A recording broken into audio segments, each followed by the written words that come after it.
Hello and welcome to Time with Pastor Otabil, our interactive discussion program that throws a light of scripture on the biggest issues of our lives. My name is Albert Okran, welcoming you on behalf of Dr. and Mrs. Otabil. Last week, we brought our enthralling discussion about the African church to a close, and we recommend that you get the entire series on YouTube or at Mensa Otabil on Facebook. Today, we ask a few questions about the ministry of the pastor. And helping us with the discussion today, it's my honor to welcome Pastor Mensa Otabil. Doc, good to see you. Good to see you too. We've had a really wonderful journey on the African church, and today we are looking at the ministry of the pastor. What should we expect? We'll see. We will trust God to learn. All three of us are pastors, so we are very eager to learn. Yes.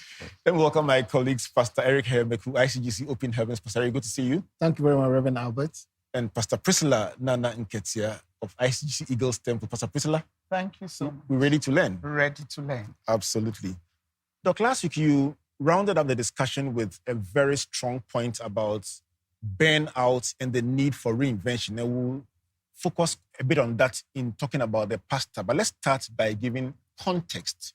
Ephesians 4:11 talks about the fivefold ministry, but help us understand the ministry and the calling or the office of the pastor. The office of the pastor, if you look at the descriptions God gave for his leaders, he called them shepherds in the Old Testament. So even the king was called a shepherd of the people. The prophet was a shepherd of the people. The priest was a shepherd of the people.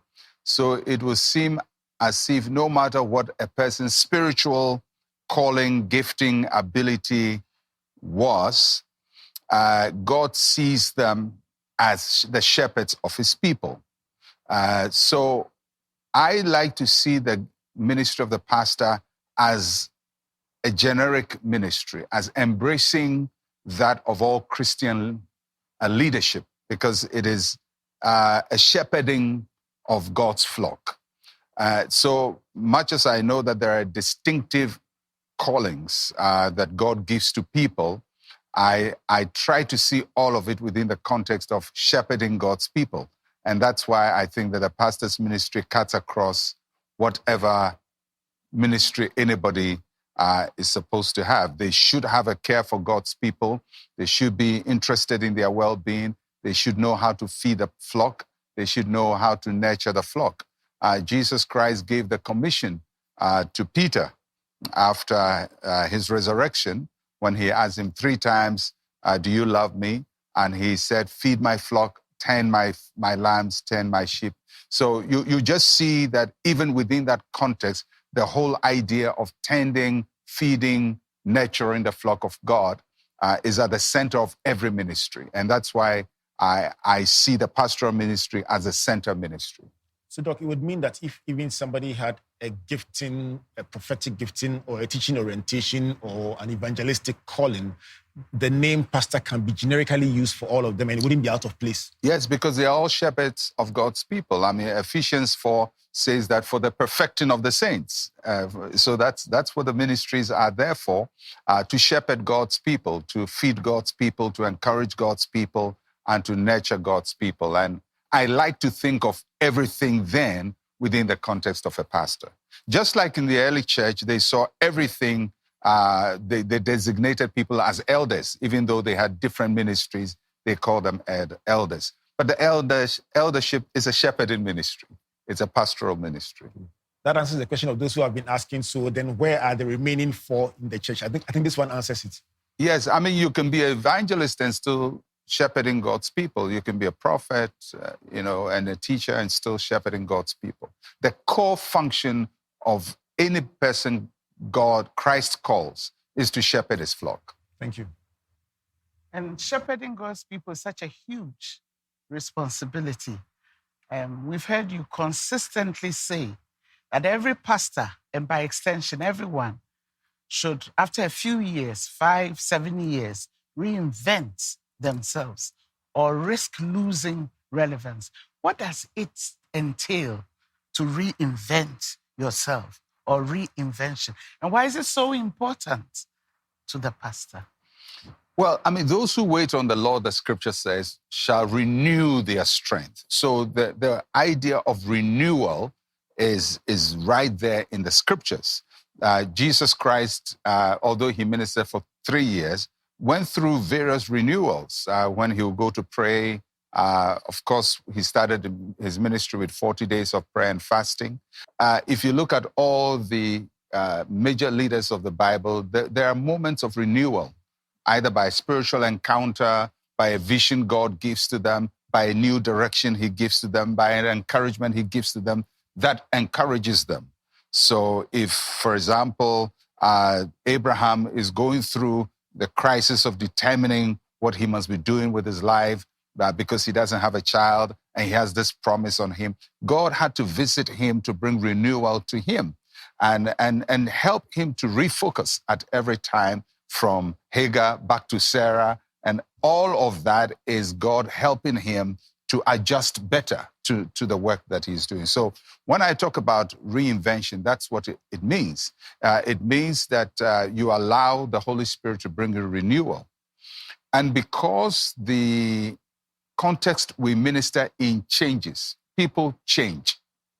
So you can't do the same thing with the people. So for example, when I started pastoring, most members of my church were teenagers.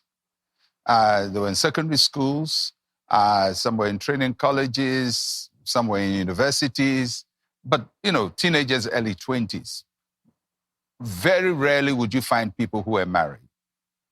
So my ministry then would be to people who are very young, enthusiastic, and trying to find their feet in life. But 10 years down the line, these same people who are teenagers are now married and their aspirations have changed. So if I cannot change the way I relate the message to them, I will lose them. Although I nurtured them, I would lose them. So a shepherd grows with his sheep, with a flock, and with the world the flock lives in. The changes in the society requires a recalibration of the pastor. And all of that is part of reinventing yourself. So the pastor must come to the point where he has this self-realization that it's a time for renewal, a time for change. Yes. Else you keep going. Our world changes. Within every 5 years, things have changed. So many things change. Your people are changing. Now, a lot of my church members are in their 50s and 60s and 70s. Their needs are very different from when they were in their 30s. And I had to preach a different message to them to help them. And the thing with the church is, while they are 70s, you also have teenagers. So all of that requires a sharper focus in how you message yourself, so that you can preach a message which at once ministers to a 70-year-old and a teenager, because of the skills you bring into communicating the message God has given to you. Right. Doc, what is the consequence when a pastor ignores the warnings to reinvent himself? They're going to have issues. And last week I talked about the hurts that pastors go through, and that just disables them. And if those things are there, you know that you feel hurt, you stand before the flock and you've lost energy, then you need to do something about it. And it's good to do it on your own. And sometimes to pray, take time off to go and pray, to wait on the Lord. But it's also good for you to immerse yourself in a different environment. And that requires exposure. Going somewhere else, learning something new, immersing yourself in a new environment, that helps to shift your way of thinking and your way of doing things. It will also mean that building new relationships. If everybody around you, if you're a pastor and your pastoral circle is full of bitter pastors, everybody's angry, everybody has been disappointed. So when they meet, their topic is about how the flock are ungrateful and how people don't care and how you suffer and nobody cares for you. And if that's the circle that you flow in as a pastor, you're hurting yourself. You're hurting yourself because you are reinforcing your hurt.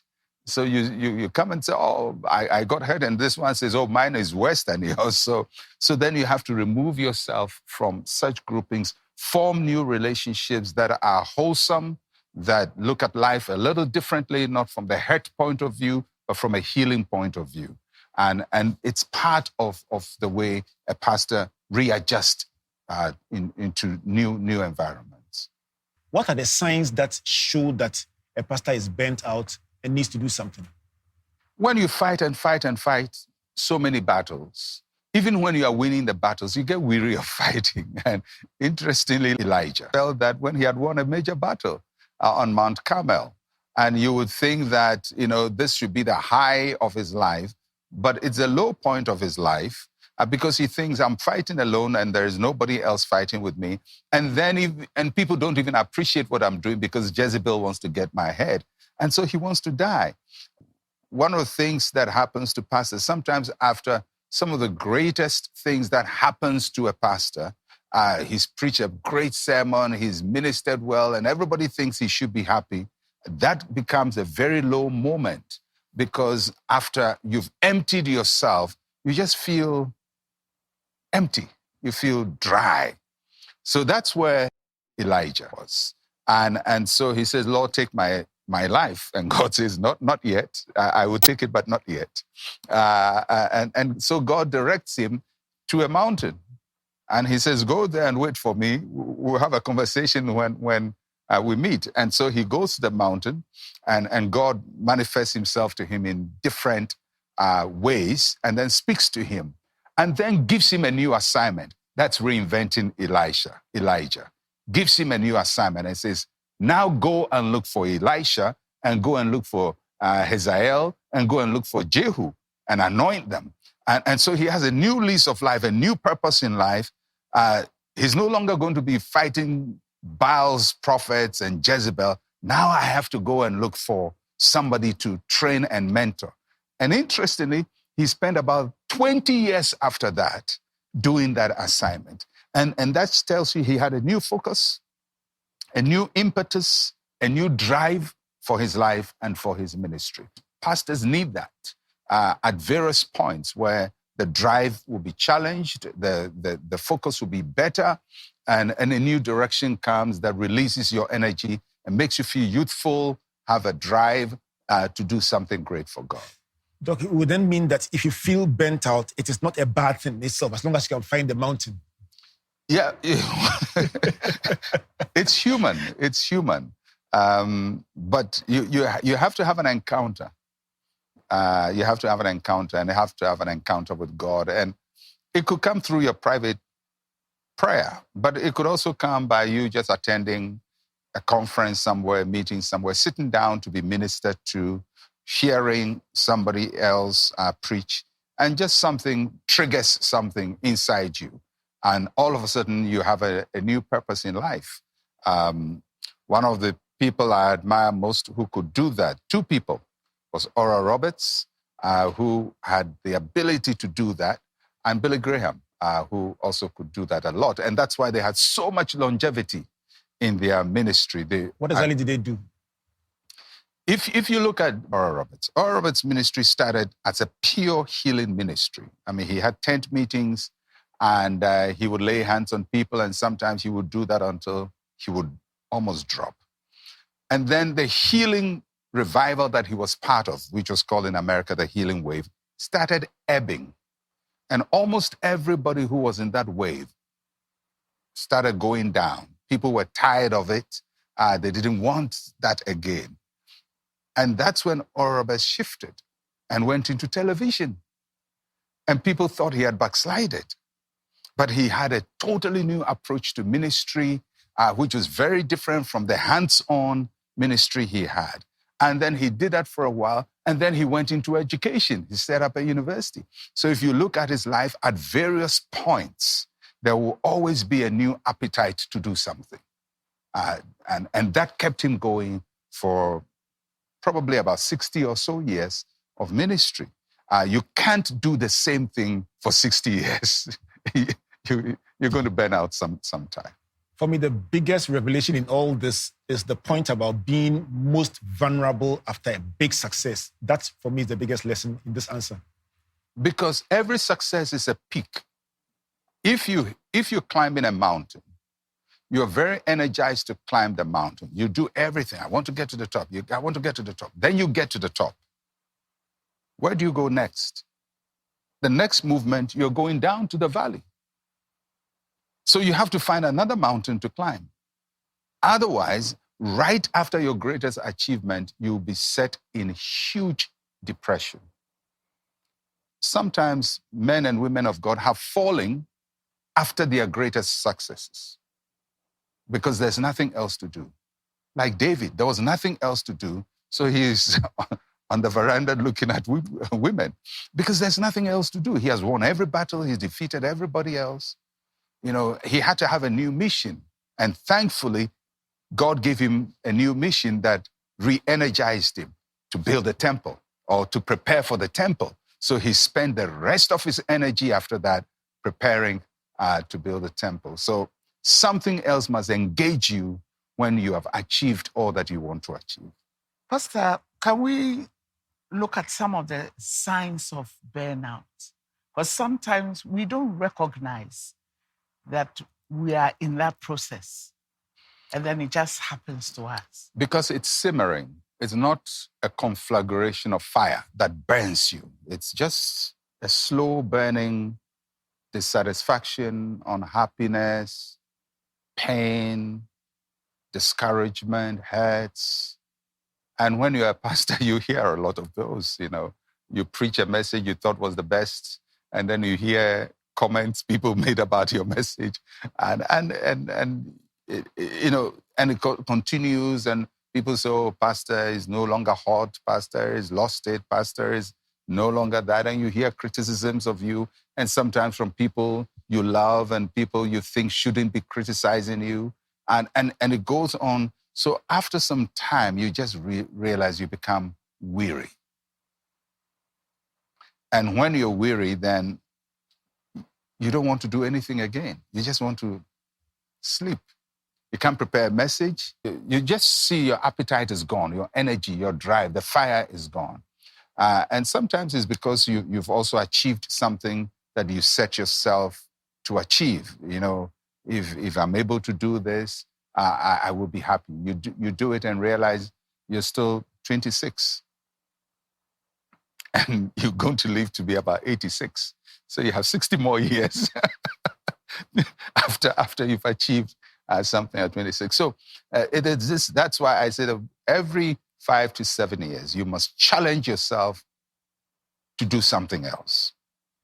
This is Time with Pastor Otabil, a very explosive start to the discussion about the ministry of the pastor. And the more we explore the issues, the more questions come out about the peaks and everything in between. Let's go for a brief break. When we come back, let's find out, where do you take those hits? What do you do? How do you guard your heart? Please don't go away.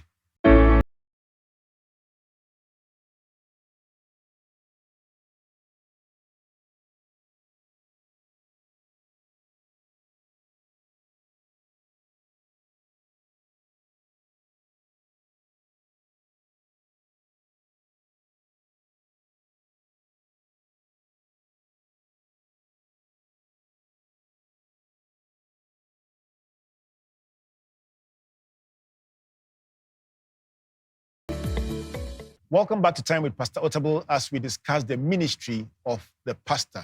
Pastor Eric? Doug, offenses are inevitable in human relationship and especially the church. How can a pastor guard his heart and respond appropriately to betrayals and disappointment in ministry? I think the pastor must expect it and must prepare for it. And the way to do that is to approach our work professionally. Most pastors enter the ministry by just working their way through. They don't go through formal seminary. And so they don't get to learn everything about the field they are entering into, how to handle the emotional aspect of their work. And so they come into ministry just from the street, so to speak. And as a result, we don't have a professional approach to much of our relationships.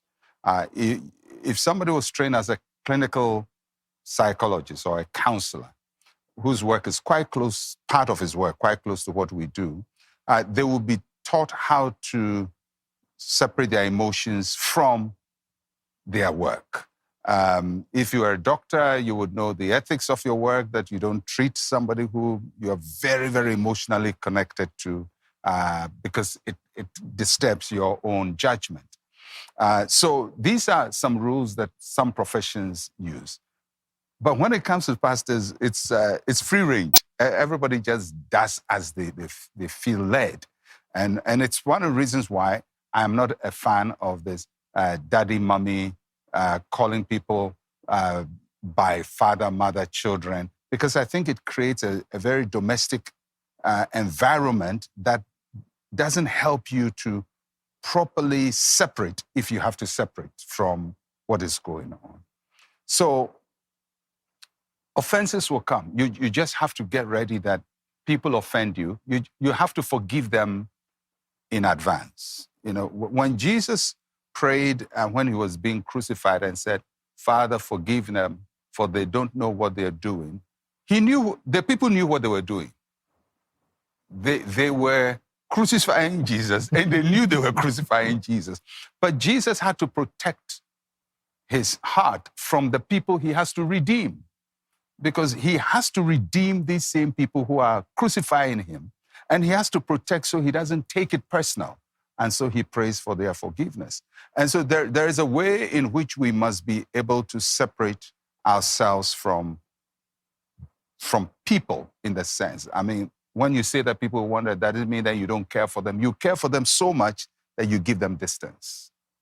But Doc, what are the steps that a pastor can take if the person has been hurt and the pain is there? What are maybe some simple steps that you can take to be able to?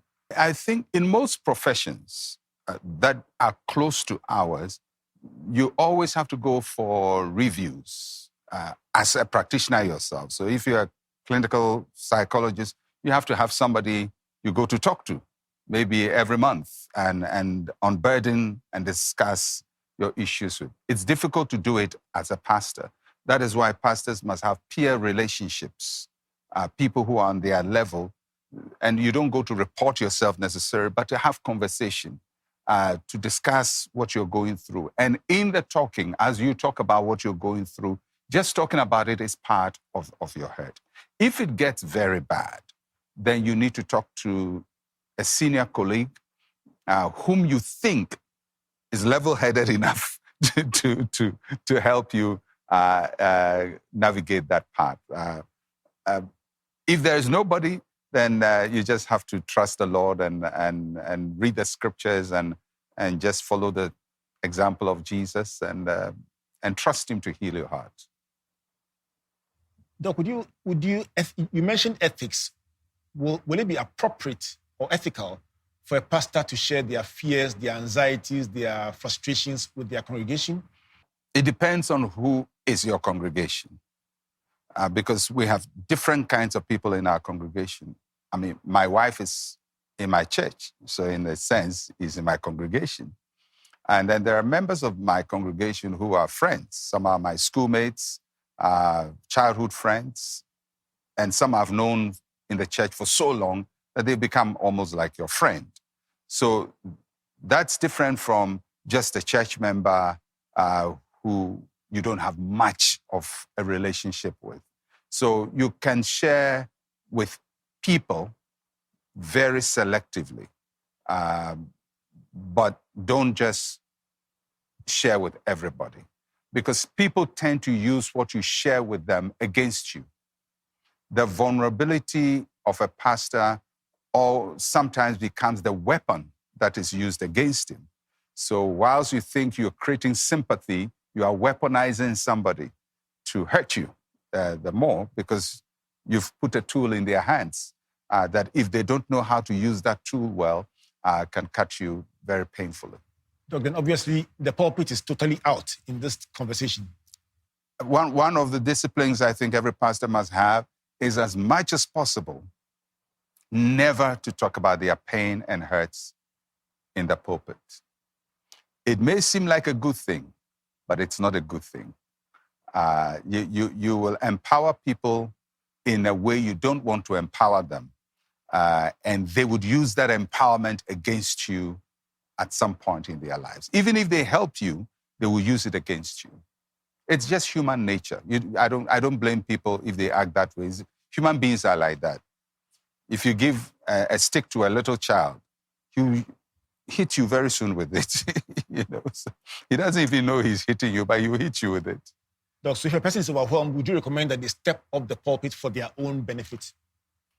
A sabbatical leave. Yeah, I mean, we should be taking sabbaticals. Ask me whether I've taken sabbatical before. Because the theory and the practice don't always work together. But some form of break. Yeah, I take a leave every year. I take a leave, at least I take a month leave. It's only this COVID year that I haven't taken my leave, but I take a leave every year. I've been threatening myself to take a full year sabbatical, and I haven't fulfilled the threat yet. But it's good to have some time off and rebuild and renew and refresh yourself. So, Doc, when you take a leave, what do you do to refresh yourself as a pastor? I don't do anything pastoral. I don't go and visit churches. I don't go and preach. I don't even talk to church members. Just get refreshed, observe the world differently, learn new things, and then eventually I incorporate all of that into my life and my ministry because it enriches the depth of what I do as a leader. Thank you, sir. It sounds very circular, relaxing. It's almost foreign to a person who has run and never taken a break. It sounds almost foreign. Yeah, because work can be addictive. And it can also be murderous. It can kill you. So, and I'm not even talking about physical health. I'm just talking about it can choke you where you can't produce again. You're just frozen. So I take my leave every year, and I spend time at art galleries, watching artwork, listening to orchestras. That's what I do mostly, and just visiting and acting as if I'm not a pastor, not sinning. Because normally I have my wife with me when I'm doing that, but just living my life as if I'm just an ordinary person, not a pastor. And what I like most is to go to a place where nobody knows me, so that I can just walk the streets and buy from the street and just live a life that I can't live in my normal life now. I'm just imagining if there's a place in the world that somebody doesn't know Pastor Otabil. Oh yeah, there are many places. Doc, so when somebody has a small church and doesn't have backup and can't take time off, what should they do, Doc? If they are young, they can handle it for a while. I didn't used to do this when I was a young pastor. I preached constantly, but as I grew older, I had to start rearranging my time and making room for my sanity and my thoughts. So if he's a young pastor, has just started, maybe he's just about in his 20s, 30s, push it as much as you can. But by the time you hit your mid-30s and 40s, you have to start. And I started this sometime in my mid-30s. And especially when our children were younger, every year we go somewhere in this country in the first years. And then I'm able to go now to other countries. Sometimes the pressures pastors go through affects their families. What should a pastor do when the demands and pressures of ministry is so much they are not able to fulfill fully their marital or parental responsibilities? It's a matter of first setting your priorities. That God himself says that he wants you to manage your home well. He's going to use that to mark how you manage his flock. So then managing your home is a major priority. And I've said it before, I spend a lot of time with my wife. We spend time together. We talk together. We sit together. I like her to be wherever I am and see what I see, so that there is not much gap between my exposure and her exposure. So we do that. And we try to involve our children. And when our children were young, we spent a lot of time together at home playing. It's a space you must own. This is me. If I had not been called by God to do this work, this is me. This is how my life is, and live that life. And also live your life in the pulpit. And try to create this protection for your family so that they don't become victims of church battles. It must be an intentional effort. It must be deliberate. Yeah. It must be deliberate. Doug, if a pastor is listening to us and has lost the drive and the passion after years of fruitless ministry results, what should the person do? General advice sometimes doesn't work this way, because you need to talk to the person to ascertain what the issues are. Sometimes it's a matter of structure. There are people who are working on their own who shouldn't work on their own. They don't have the capacity to drive an independent work. It takes a lot of energy to do that. So if that is the problem, it's going to be difficult for the person to do it, especially if they are a bit older now.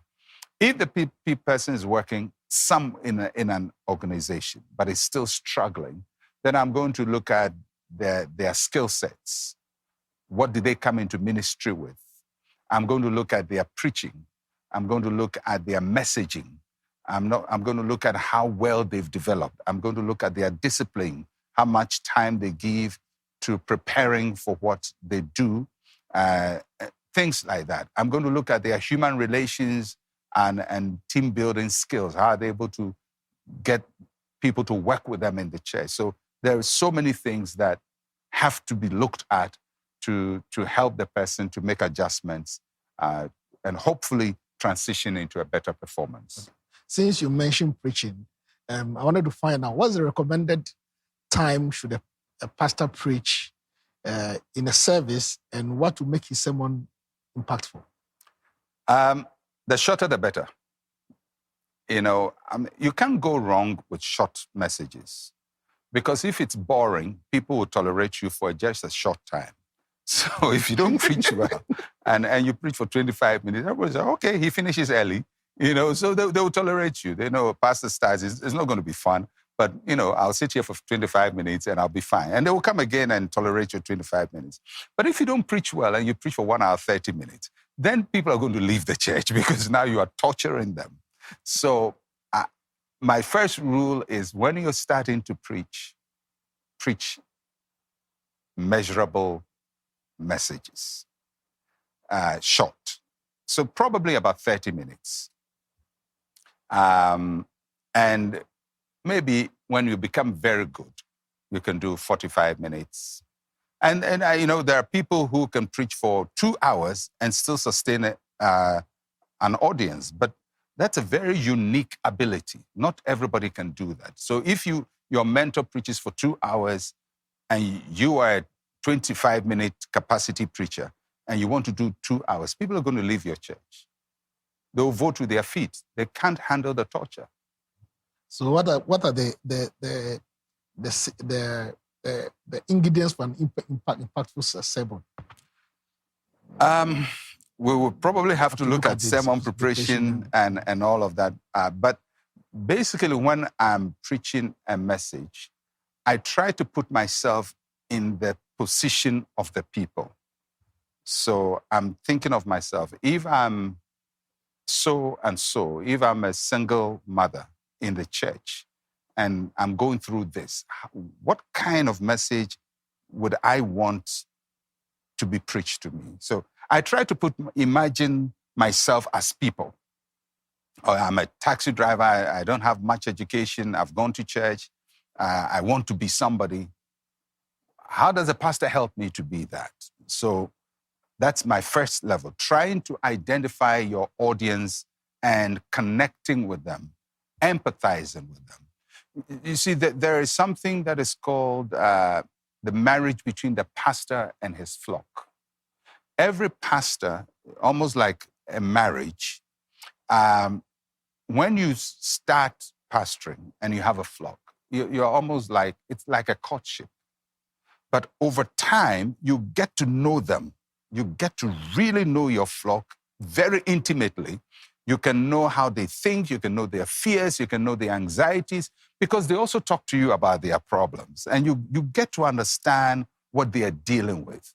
And it gives you then the opportunity to look into the Word of God and look for a message that can address some of the things that people bring to you as problems. So if you do that, then you can. But I mean, there are other issues about how to prepare a sermon that we can look at.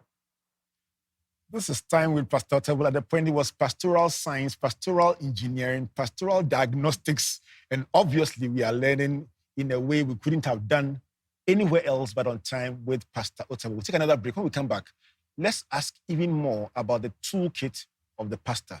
Please don't go away.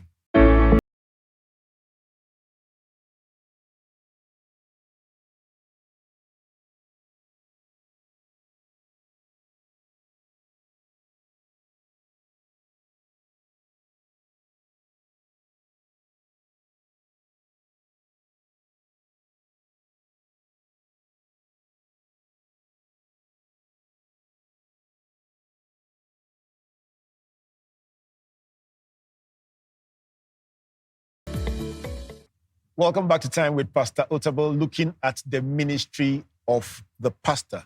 Pastor Priscilla? Doc, so could you share with us some personal insights on teaching and preaching, how you have effectively preached to the same congregation almost week after week, for almost 40 years? How do you do it? It takes a lot of work. You have to be mindful of yourself, mindful of your people, and mindful of what they're going through and what they're dealing with. You have to be mindful of the larger environment. And you have to also sharpen your communication skills.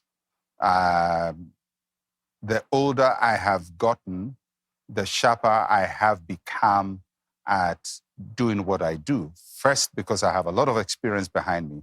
But second, because I study more now than when I was younger. In other words, I spend more time now preparing a sermon than when I was younger. So I'm more invested in what I'm doing. I think all of that helps. So how have I done it for 40 years? I don't know. I just go through doing the same thing over and over again, and hopefully it turns out well. And people think it's good, and then I go the next week, So I maybe if I'm talking broadly about how to do all of that, I can then sequence some things. But just dealing with it from my personal point of view, I just do what I have to do. I just do what I have to do. I get up, I study. I'm constantly studying, constantly reading, constantly typing. That's my job. You listen to yourself afterwards, watch, playback? I don't usually like listening to myself because I get very disturbed when I listen to myself. I feel I get very disturbed because I can pinpoint all the mistakes I'm making. So I'm not a fan of myself. Sorry, is there hope for us? Because listening to you is exciting. Yeah. Right. Doc, what are the 3 daily routines a pastor should do to have longevity ministry? I think a pastor should spend time with God. And I don't like to say should be praying. I say spend time with God. And I choose those words very carefully because I have seen people develop a pattern of prayer that doesn't spend time with God. It is just an a declaration. They just go stand somewhere and speak in tongues for a very long time. And there's no real intimacy with God. There's no consciousness of God. There's no consciousness of the Holy Spirit. They're not practicing the presence of God. They're not hearing him speak to them. They're not having any exchange with them. So instead of just saying prayer, which I think gets abused, I say spend time with God. And it's a discipline I learned years ago, and I've been practicing all my life in ministry. I mean, if you're a pastor, the Bible is your book. You have to know that book, not just read it, but study it. And so I spend real time studying. And I use different tools, but I really go into studying, reading widely about a passage, history, culture, word, and all of that. The third one, I don't know, just be happy. So, Doc, just a point of interest. Yeah. What basic learning tool will you recommend? These days, it's so many things free online, and there are all kinds of Bible study tools that you don't need to spend money to purchase. So I'd say that the first thing is get a good Bible study tool online. When I started this, probably about 25 years ago, I shifted from books to digital. So that's when I started really using my digital books. So I started with something called a PC Study Bible, which has tons and tons. And then I went to a program called Libronics, and Libronics later became Logos Bible software. And so I use the Logos Bible software, and I have all my materials there, and I use it very effectively. I've taken courses on how to use it, so I know how to use that to do my study. Doc, the more I listen to you, the more I get the impression almost as if there is a science to ministry or pastoral work, certain skills one must deliberately acquire. As it gets more and more complex, what should the pastor do when they realize their axe is dull? What kind of skills must they have? Because you mentioned quite an array. Yeah, I mean, a pastor is a communicator. He's a learner and a communicator. You communicate what you've learned. So your communication skills are very, very important. Your language skills, your word use. And people may not value these things, but you see, you should be able to use one word to express an idea that is so clear that you don't have to use 20 words to express it. And that all of that helps to shorten your preaching time. So you can, in 5 minutes, say what somebody would take an hour to say. But because you've developed the skills to use the right words, to say the right things and paint the right word pictures, you can deliver in a short time. And that's a skill that needs to be developed. It doesn't just come by grace. It has to be worked on. And even study, how to properly study the Bible. Those are skills that you have to develop. So there are quite a lot of skills that pastors must have. I think for a lot of pastors in our part of the world, because they come in from directly a secular world, maybe you serve in a church, you do well, and then you're made a pastor. So we don't have the formal training for most of the things we're doing. So after some time, you just feel stuck, and everything now becomes too hard for you to do.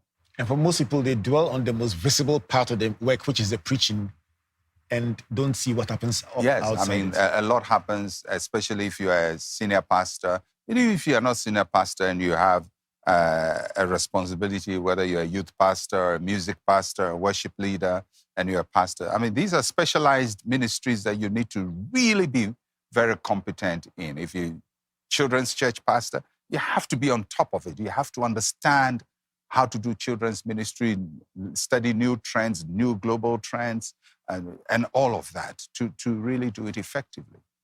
The pastor himself or herself must be well informed then.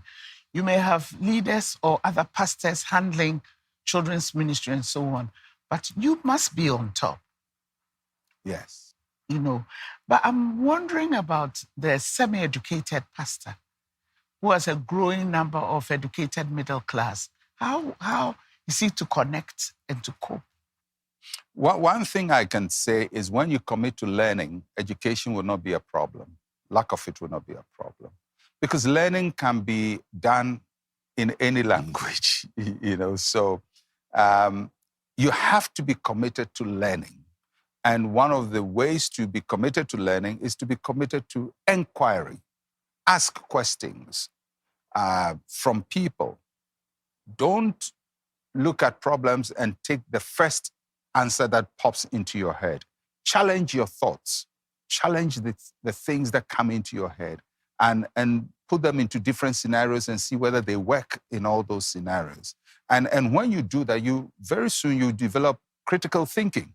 So when you look at a problem, you look at it from angles that people haven't considered, but you've considered because you challenge your thoughts. You don't just settle for the easiest thought that drops into your head. Sorry. Doc, what are the no-go ethical areas for a pastor? Can a pastor borrow money from the congregation? Remember.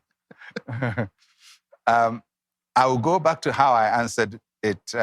If the congregation member is your wife, I suppose you can borrow money from your wife. It's a mutual thing. But I suppose you're thinking generally of your church members. I would say don't, under no circumstance, ever do that. It's going to hurt you. It's going to hurt you. It undermines your leadership, and it gives people the opportunity to talk to you in ways you don't want them to talk to you in. So there are certain things that you better just keep your hunger to yourself than tell everybody about it. And also become a slave, because the borrower is a slave to the lender. Become a slave to people you're supposed to be leading. In that sense, I think it's going to hurt your reputation. But what other no-go ethical areas can we talk about? Sexual morality is one of those areas that you have to have strict rules to work with. But you also have to guard your own ambitions well, so that in desiring and aspiring to do something, you don't become arrogant and think of yourself more highly than you ought to. So when Paul tells us to think soberly, learning to think of yourself soberly is something that every pastor should develop. And it's important. So these are issues, because pride will go before a fall. And pride doesn't mean that you are not ambitious. You're ambitious, you want to do great things, but don't put yourself in God's place, and don't become a god to people, and don't allow people to make you a god. So, Doc, we've been looking at it, this discussion from the pastor's perspective. But let's imagine I'm a congregant of a church, and it seems that the church is stale and stagnant, and I can see that my pastor is burnt out and disillusioned. What can I do to help as a member of that congregation? I think first you pray for your pastor. Make him a part of your prayer. So if you have a daily prayer routine of a sort, then pray for him or her. And once in a while, try to say words of encouragement to your pastor. Don't flatter him, because people see through flattery very easily. But say words of encouragement. If he preaches, say something positive about his preaching, especially if it's good. But you can also bring up the conversation and say that, I've been in this church for 3 years. 3 years ago when I came, you seem to be very vibrant. You were doing this, ABC. These days, I don't see you doing that. Is there anything going on? And ask it in a non-condemnatory way. So that's one way to do that. You could also talk to another pastor and try to build a relationship between your pastor and that person whom you think can be of help to your pastor. So there are probably several things you can do, but definitely don't go talking about it, and don't go gossiping about it, and don't go challenging him to it that he's lost his fire, he's lost his zeal. Pastors are human beings too. If you start dealing with them that way, you wound them, you break them. They already know they are not doing too well. Don't hurt them more. Pray for them and try to be encouraging. Doc, will it be wrong for church leadership in like a council to call the pastor and tell him that, look, we see that you are tired, but we want you to go off for a while at the expense of the church? Yeah, especially if they are bearing the expense. Yes, on a holiday. So. I think that's why pastors have councils and boards and groups around them. And these are the things that a church council can do to say, we want to give you a week off. And this is the package we've thought of. We want you to attend this conference. We think it will help you. And this is the package we've thought through and help the pastor to retool and rebuild himself. It's been an amazing discussion about a subject I believe will be a blessing to so many people. Thank you so much, Doc, for throwing light on this all-important subject. Thank you. Thank you, Pastor Eric, for... Thank you very much. I guess it's a learning platform for us. Instructive. Thank you for the opportunity. Doc, as we sign out, Jeremiah 8:20 says, the harvest is past, the summer is ending, and we are not saved. If somebody is listening today and saying, wow, is it too late? Am I not too old? What would you say to them as we close? And what would be your prayer for our viewers? I don't know why anybody would think he's too old. The fact that you feel a need to change means God has planted a seed of change in you. And if God thought you were too old to change, he would not have planted that thought into you. So you have to trust the Holy Spirit who is leading you and inspiring you to want to be better. So for anybody who thinks they're too old, Moses started at 80 and he did another 40 years of ministry. Abraham had Isaac close to 100. So God has a record and reputation of using people who are considered old and doing amazing things with them. So there is still hope. Just be on that journey, get help, ask for help, look for people who can help you. And if you are a young pastor up and coming and you are burnt out in your 20s, then get help very, very quickly before it stays as a feature of your life, because something can happen to you in your 20s and you live with it to the rest of your life because it becomes your habit. So when you see these things creeping in, try to deal with them very, very quickly. But I trust God that every pastor will be blessed, and I'm very confident that your ministry will be fruitful.